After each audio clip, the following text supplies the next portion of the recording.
Usually, when a very ambitious game falls short, it's a disappointment. We read about its features on Steam.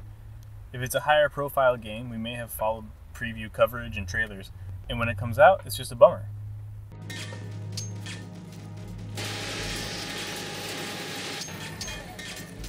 E.Y.E, Divine's Cybermancy, which I'll just call I from now on, does not have that problem.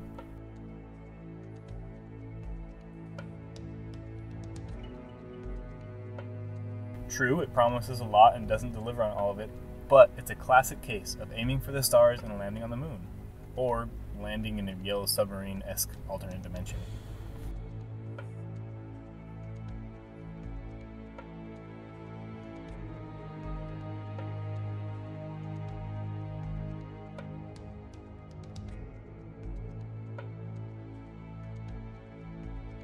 E.Y.E promises to be a Deus Ex type first-person shooter RPG hybrid. There are some immersive sim elements and RPG elements, but it's a shooter.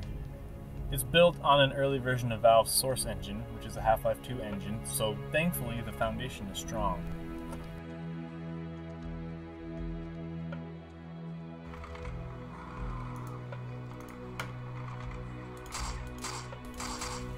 The weapons are a little hit or miss, but I'll just mention that the HS-010, a MAC-10-like machine pistol, is one of the best first-person shooter guns ever made. I suggest you turn up the volume for this.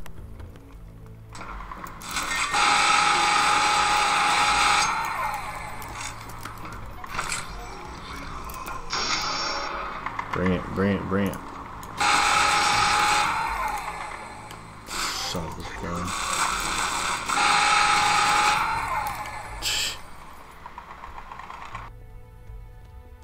The enemy AI puts up a fairly stiff challenge, which I like.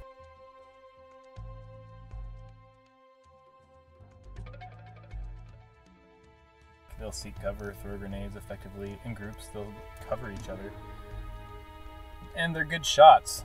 They seem more tactical and dangerous than the Combine soldiers in Half-Life 2.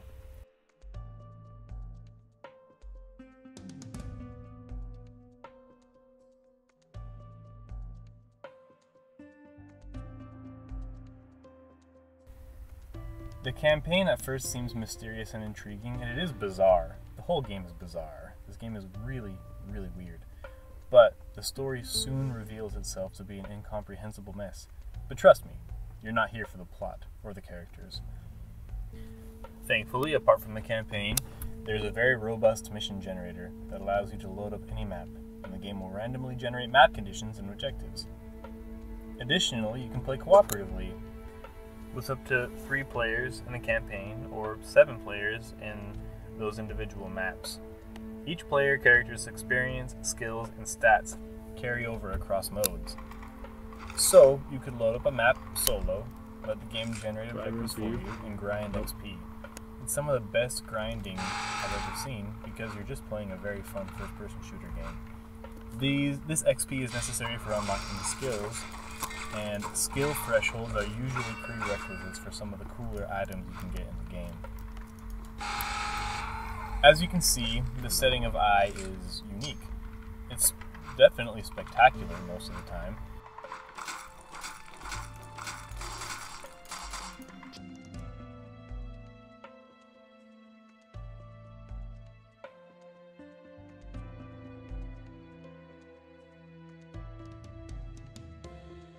But the most interesting activity you can do, apart from shooting people, is the hacking. In E.Y.E, you can hack in ways that are expected. You can hack a bank terminal to get some more money. Sometimes you'll have to hack a door to open for you, or hack a computer or terminal to complete an objective in a mission. But things get really interesting when you discover that you can hack the NPCs. When you initiate a hack, no matter what you're hacking, if it's an NPC or a bank terminal, it will attempt to hack you back in self-defense. So it turns into a JRPG style menu-driven combat system, and you are supposed to pick the proper viruses to lower their defense and at times lower their attack, while at the same time raising your attack and defense and attacking when it's appropriate, when it's an opportune moment to attack. And if you deplete their cyber hit points in this hacking minigame, then they will be hacked. If you've successfully hacked an NPC, you can choose to take control of its faculties, basically a sort of mind control. You can choose to just turn it to your side and have it fight for you, or you can choose a more direct mind control. It really gets to the cyberpunk nature of the game. It's a very digital sort of mind control. You don't just control that character from a first-person perspective, but instead you see their first-person view in the game's UI overlay. So it gets to a sort of hanging on by a thread digital nature of this sort of hacked mind control. And it's a sick, brutal thrill to command an NPC to gun down its captain, only to see the screen turn to static quickly. So I have some issues, but it's a great first-person shooter, and it's very fun in co-op, and the setting and world are quite unique. It's well worth your time. It's so cheap on Steam, and especially when the sales come around, it's always discounted. So it's one that might be a little bit forgotten, but it's so strange, and it's so beautiful, and it's such a disaster in some ways that it's worth checking out.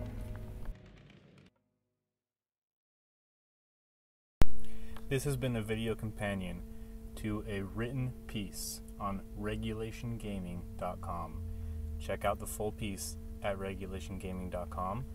Follow on Instagram at regulationgaming, and on Twitter at regulationgaming, and I am Halfpenny. You can follow me at PeteBarbero1 on Twitter. Thank you very much for watching.